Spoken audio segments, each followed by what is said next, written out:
দেখছনি কামটা কি হইল? ইরান শেষমেশ জিততে চললো। এই সকালে সকালে গাঁজা খাইছস নাকি রে? ওই বেটা, ইরান কাগলকে যুদ্ধ করতেছে বিশ্বের সবচেয়ে শক্তিশালী দেশ আমেরিকার সাথে। তার পিছনে আছে আবার ইসরায়েল। ওই ইরান তস্তস হয়ে যাবো গা, জীবনে জিততে পারবো না, তুই বুঝোস? ও দাদা, এই কথাটা আমিও মানতাম, এইভাবেই তো পড়ালেখা করছি, এটাই তো শুনাইছি। কিন্তু বাস্তবতা ভিন্ন দাদা।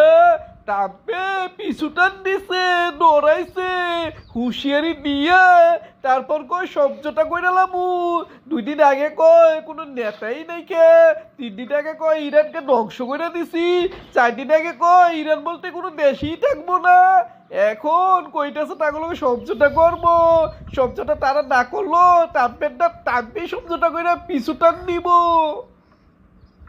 এই নাতি, ঘটনা কি সত্যি রে? কি কইতাছ রে? আমার তো বিশ্বাসই হইতেছে না। ও দাদা, তোমার বিশ্বাস হইব কে? আমারই তো বিশ্বাস হয় নাই। আরে তারপর আমি যাচাই বাছাই করে দেখলাম ঘটনা সত্যই। ডোনাল্ড ট্রাম্প এখন পাগল হয়ে গেছে গা, পাগল।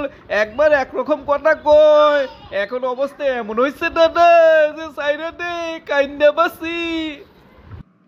এই নাতি, দেখছস নি বিশ্বের সবচেয়ে সুপার পাওয়ার দেশ, সবচেয়ে বড় নেতা, তারপরও তার কথা মানুষ এখন গুরুত্ব দেয় না, হাস্যকর হয়ে গেছে।